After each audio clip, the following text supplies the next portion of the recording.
Hola amigos, esta es una nueva edición de Sin Corrupción. En esta oportunidad vamos a continuar con una denuncia que presentamos en uno de nuestros primeros programas. El agua contaminada, agua potable contaminada que vienen consumiendo los pobladores de Naranjos en el distrito de Pardo Miguel en San Martín. Habíamos denunciado con documentos en mano que estos ciudadanos vienen tomando agua con caca. Así es, agua con heces. Sin embargo, hasta la fecha, pese a que hemos cursado varios documentos, ninguna autoridad ha tomado acción alguna para cambiar esta situación. Le hemos cursado un oficio al ex premier César Villanueva pidiéndole la declaratoria de emergencia por salubridad. También le hemos emitido un oficio a la ministra del Ambiente, ex ministra del Ambiente Fabiola Marta Muñoz Bodero. Hasta el último día de su gestión no recibimos ninguna respuesta. Parece que al gobierno no le interesa que estos ciudadanos estén contaminándose todos los días y estén poniendo en riesgo su vida y su salud. Es así que también nosotros hemos acudido a diversas autoridades para saber qué es lo que van a hacer en relación a este grave caso de corrupción y de contaminación. Y de corrupción nos referimos al hecho de el dinero destinado para la construcción de una planta de tratamiento de agua potable simplemente se desapareció en manos de los corruptos, se lo robaron. No hay ahora una propuesta de solución para esta obra que es obsoleta y que ya no trata adecuadamente el agua. Nosotros hemos continuado en nuestra lucha y hemos insistido que se realice un nuevo examen para saber si esta agua sigue o no contaminada. Y el Hospital 2.1 de Moyobamba, a través del informe de ensayo 066-2019, aquí tenemos el examen, nos ha informado, ¿no? La fecha del examen es del 26 de marzo del 2019, nos ha informado que esta agua no es apta para el consumo humano, que sigue presentando contaminación con heces. Es agua con caca lo que están tomando los pobladores en Naranjo y esto no puede suceder a vista y paciencia e indiferencia de las autoridades correspondientes. Ni el Ministerio Público por su parte, ni el alcalde, ni el gobernador regional hasta el día de hoy han adoptado acciones en relación a esta situación de grave contaminación que están viviendo estos pobladores. Desde Sin Corrupción, con este nuevo examen, vamos a volver a hacer otra denuncia penal. Lamentablemente ni el fiscal de prevención del delito ni el fiscal penal adoptan esas acciones estando en el lugar. Nosotros lo vamos a hacer desde el Congreso de la República y vamos a seguir insistiendo. Tocaremos las puertas del premier Salvador del Solar, a quien desde aquí le hacemos un llamado, señor. Esto no puede seguir sucediendo. La declaratoria de emergencia en Naranjos es urgente. Estas personas están en riesgo constante. Esta situación denigra y atenta su condición de personas humanas, atenta contra su dignidad, además de que los pone en constante riesgo por su salud. Es así, nosotros vamos a seguir haciéndole el seguimiento. Esperamos también, desde aquí le hacemos un llamado a la ministra de Salud, a quien, por cierto, también el 11 de marzo le enviamos un oficio pidiendo la declaratoria de emergencia y que se adopten acciones inmediatas. Ninguna de estas autoridades ha tomado ninguna acción, ninguna de estas autoridades se ha constituido, ni tampoco ha realizado diligencias que puedan cambiar esta situación. Nosotros les decimos desde aquí a los pobladores de Naranjos, confíen en Sin Corrupción, nosotros vamos a seguir con nuestras acciones y vamos a interponer las acciones a quien corresponda y esperamos en un próximo programa poder informar que estos índices de contaminación han disminuido. Para ello nosotros los invitamos a que nos sigan haciendo llegar sus denuncias para que nosotros podamos difundirlos, que debe ser nuestro principal golpe a la corrupción, asimismo para hacer llegar estas peticiones a las autoridades en las diferentes instancias. En el siguiente bloque tenemos la presencia del doctor Gustavo Gutiérrez, quien nos acompañará para poder tocar temas de coyuntura.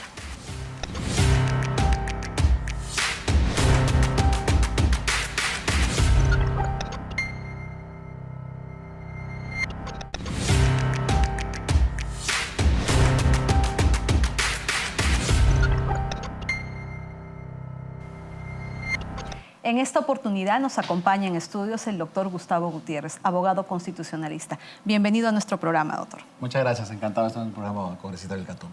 Muchas gracias.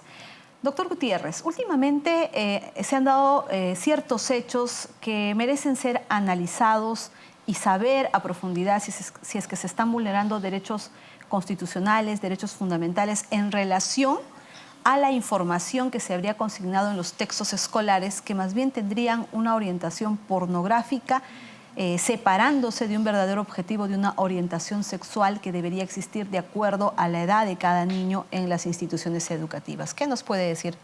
Bueno, sí, es un tema preocupante y polémico, porque ciertamente hay una concurrencia de derechos, pero lo cierto es que los estados preservan determinadas instituciones de carácter cultural como barreras frente a nuevas tendencias o nuevas formas de manifestación de los derechos, y por tanto ello va a requerir de algún modo, para su inclusión de una manera pacífica en determinado ordenamiento, que haya un procedimiento de adecuación. Y este procedimiento de adecuación pasa necesariamente por una reforma de la Constitución, cosa que no ha habido en el tema de las políticas de género. Únicamente se alegan la suscripción de determinados tratados, y a partir de ahí se ha implementado a nivel del Poder Ejecutivo mediante reglamentos que definitivamente pues, tienen algunos visos de inconstitucionalidad. En el tema concreto, yo creo que es un punto de inicio, porque lo único que se ha hecho hasta el día de hoy ha sido un control de legalidad, porque los reglamentos se evalúa la pertinencia legal de una política pública, y creo que lo que va a dar lugar en los próximos meses es a que se ejecuten los controles constitucionales a través de un amparo o a través de una demanda de inconstitucionalidad, y sea el Tribunal Constitucional o el Congreso el que le dé un marco adecuado, compatible con la Constitución y con las instituciones culturales que esta trae consigo, para que pueda ser pacífico una política curricular que es necesario también proteger a quienes se sustentan sus concepciones de vida en la familia occidental, en la formación de la familia y su proyección en la sociedad como una unión libre entre un varón y una mujer, ¿no? Y el desarrollo de sus hijos dentro de esta comunidad de ideas, ¿no? Entonces creo que es un punto de partida para el debate, preocupante, por cierto, por la ejecución inmediata que está realizando el Ministerio de Educación y todos estos excesos que llaman mucho la atención. Pero ciertamente es un debate ineludible que nuestros políticos y los órganos correspondientes tienen que tomar muy pronto. ¿Qué deberían hacer los padres de familia?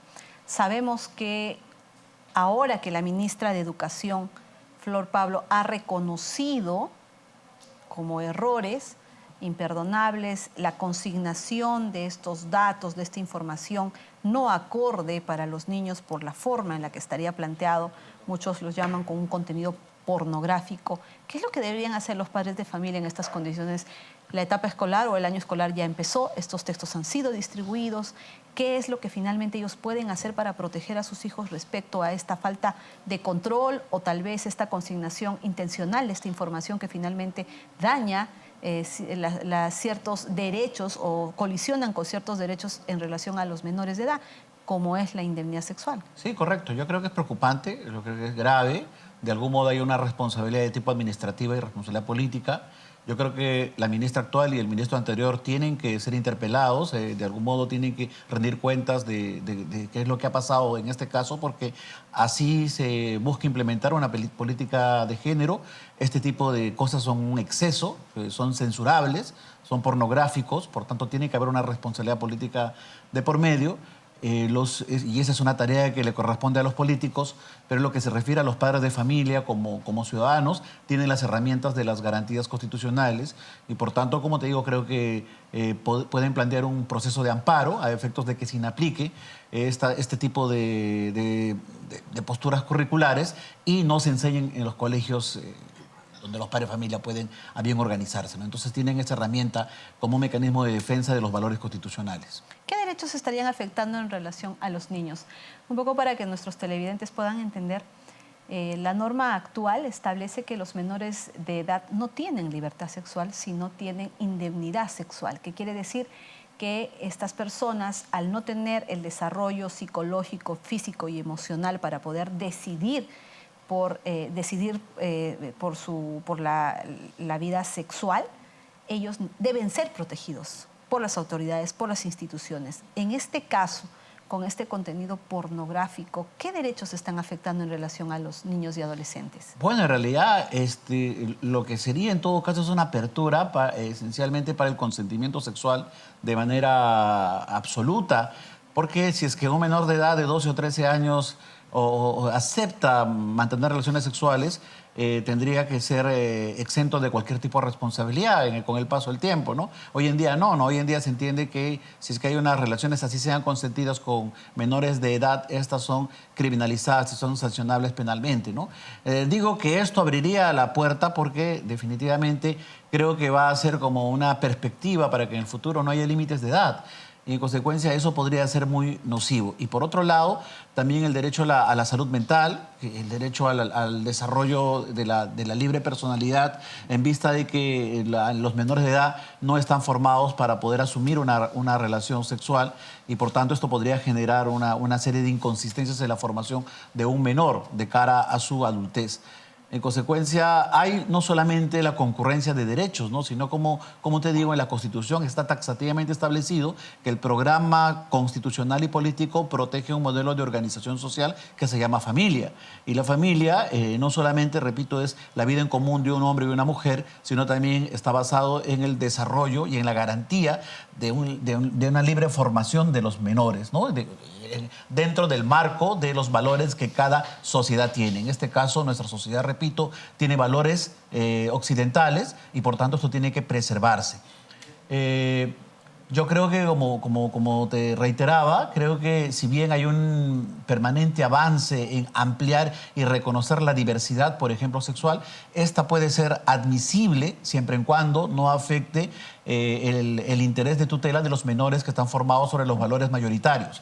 Y por lo tanto tiene que haber, pues, si es que se implementa una política de género que en realidad, repito, es cuestionable, esta no puede ser ni pornográfica, ni puede ser lesiva, ni vejatoria, ni tampoco puede transgredir la dignidad de los menores que también reciben instrucciones en ese mismo centro escolar. Entonces, un tema sumamente delicado. Y quisiera ponerte un punto adicional en el debate que me parece interesante y que no se ha advertido, que cuando el Perú firma el Pacto de Beijing en 1994, en la Convención de Beijing, que es esencialmente la base o la madre de la política de género, no han advertido muchos políticos y muchos ciudadanos que el Perú firma con reserva. El Perú no se ha suscrito de manera absoluta a la política de género. Nuestra delegación firmó reservas en cuanto al concepto de género, porque señaló lo que te estoy ahora manifestando, de que la sociedad peruana preserva una forma de organización de la familia que es clásica y por tanto hace sus reservas correspondientes a ese tratado. En consecuencia, hay mucho cuidado, hay tema por resolver y es por eso que te señalaba que creo que es imperativo que a nivel del Parlamento o a nivel del gobierno se legisle las normas correspondientes para poder compatibilizar, por un lado, la igualdad entre hombre y la mujer, la diversidad sexual, pero preservando los valores culturales que nuestra Constitución consagra.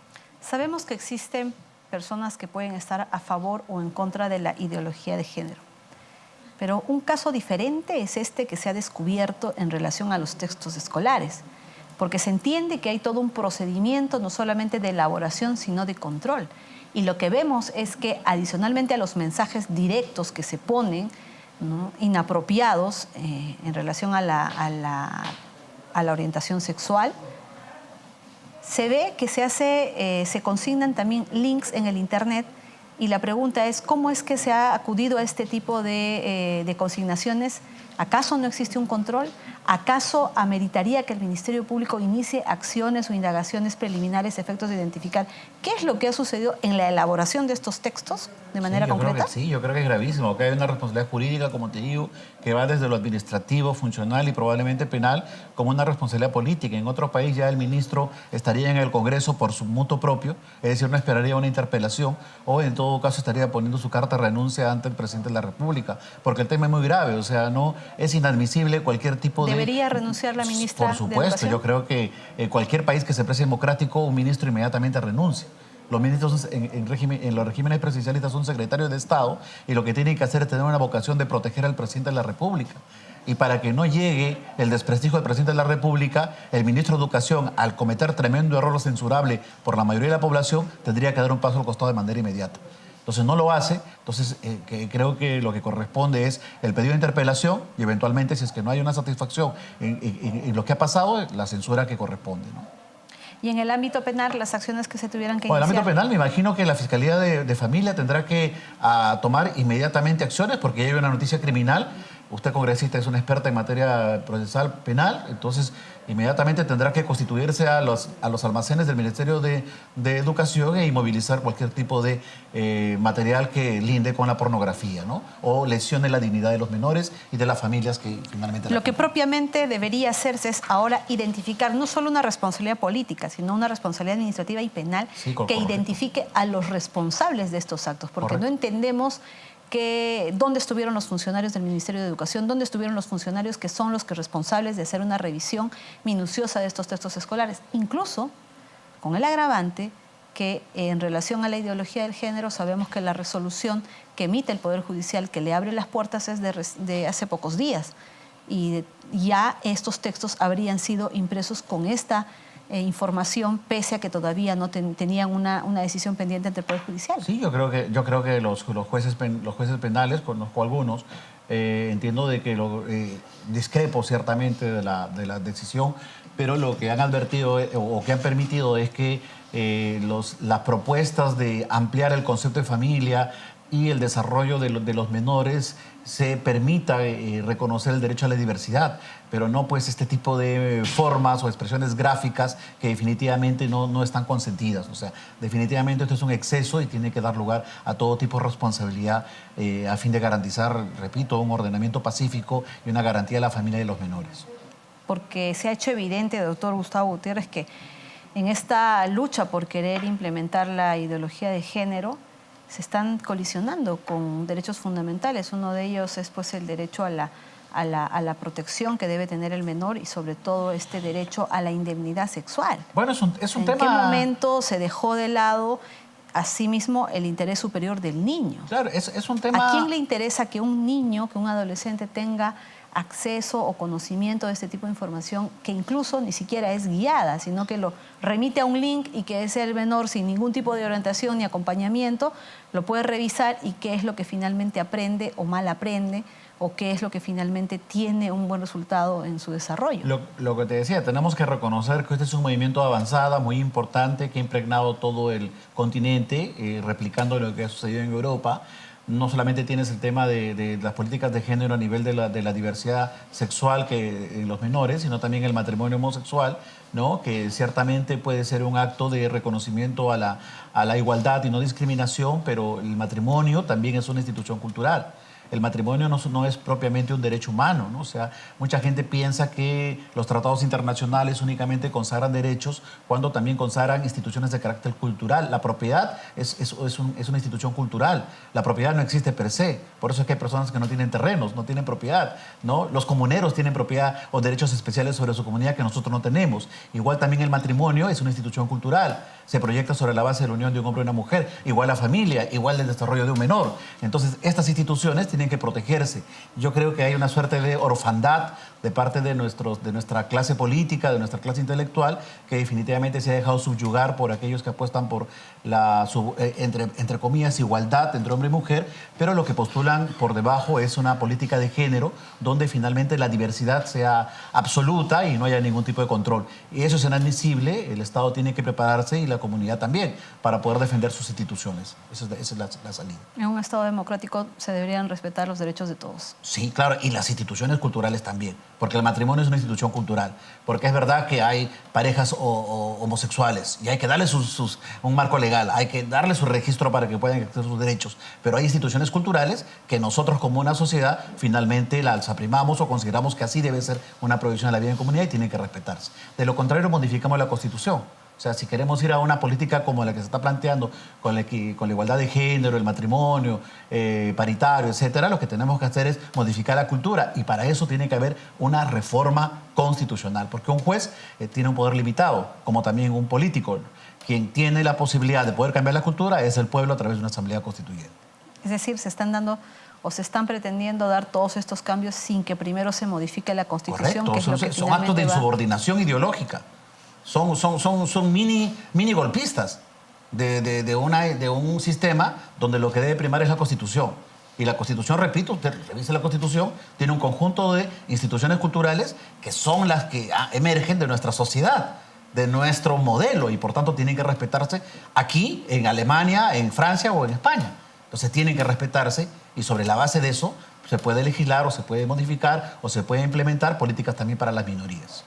Muchas gracias. Esperamos que el Ministerio Público inicie las acciones en relación a la investigación sobre estos textos escolares y estos contenidos que ponen en riesgo más bien la integridad y el desarrollo emocional, psicológico de los menores de edad.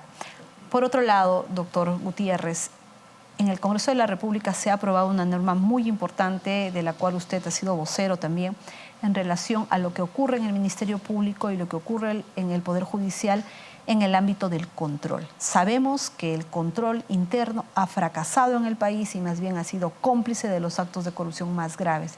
Es decir, la corrupción generalizada que vivimos sería responsabilidad de estos órganos de control que no actuaron correctamente. ¿Qué opinión le merece tener ahora un control externo en el Poder Judicial aprobado recientemente en el Congreso? Bueno, la propuesta del control externo viene desde los inicios de los años 2000 y la idea esencial es extraer de la propia corporación judicial a los sistemas de control porque son fácilmente manipulables, tomando en cuenta que es una institución, así queramos imponerle de carácter horizontal, ejerce un modelo vertical, como también en la Fiscalía de la Nación, ¿no? La influencia de un fiscal supremo o la influencia de un juez supremo dentro de la corporación es sumamente relevante, no solamente expresa, sino tácitamente, ¿no? En consecuencia, en muchos casos ha habido una suerte de defensa de la corporación y por tanto no ha habido un adecuado mecanismo de control. En Italia, por ejemplo, lo que hay son, el sistema digamos, es un sistema especial, digamos externo, ¿por qué? Porque se eligen jueces para el control y se eligen jueces para la impartición de justicia. Entonces, el juez para el control nunca va a impartir justicia y eso le permite no solamente especializarse, además ciertamente de formar parte del sistema judicial, pero ejercer con mayor eficacia las funciones de fiscalización y de control de las actividades cuando estas se convierten en irregulares de parte de sus pares. Algo así se está implementando en el Perú. Realmente me parece interesante la propuesta aprobada por el Congreso. Ha sido un acto muy interesante. Hace unos días se han puesto de acuerdo la Comisión de Justicia y Constitución y han aprobado esta autoridad para la integridad judicial que va a ser liderada por un servidor o por un ciudadano con altas credenciales elegido por la Junta Nacional de Justicia.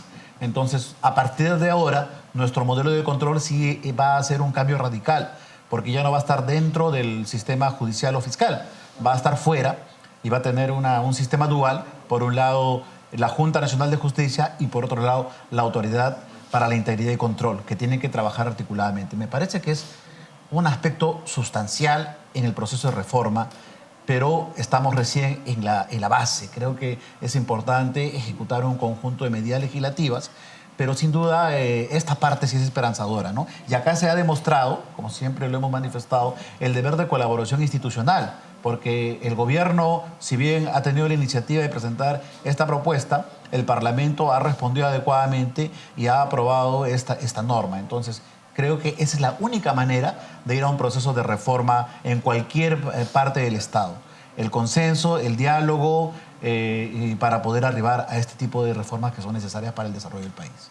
Y para que nos puedan comprender nuestros televidentes, como seguramente a ustedes les habrá sucedido, cuando han tenido que acudir al Ministerio Público o al Poder Judicial y se han encontrado frente a un juez que no cumple sus funciones o que de alguna manera el proceso en sus manos se ha dilatado en demasía, ha durado demasiado, cuando una persona pide la lectura de su expediente y no le permiten la lectura de expediente en ese despacho, o decisiones contrarias a la ley, sobreseimientos que no merecen o que no están de acuerdo a ley, absoluciones que se dan con todas las pruebas en el proceso, o una intervención que netamente en diferentes etapas del proceso, ya sea con el Código de Procedimientos Penales o con el nuevo Código Procesal Penal o en diferentes materias, es que recibíamos una decisión fuera de ley por parte de un juez.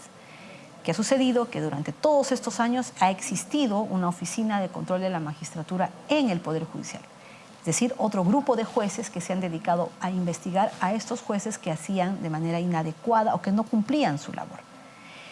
Pero ¿hemos tenido resultados en todos estos años? Lamentablemente no.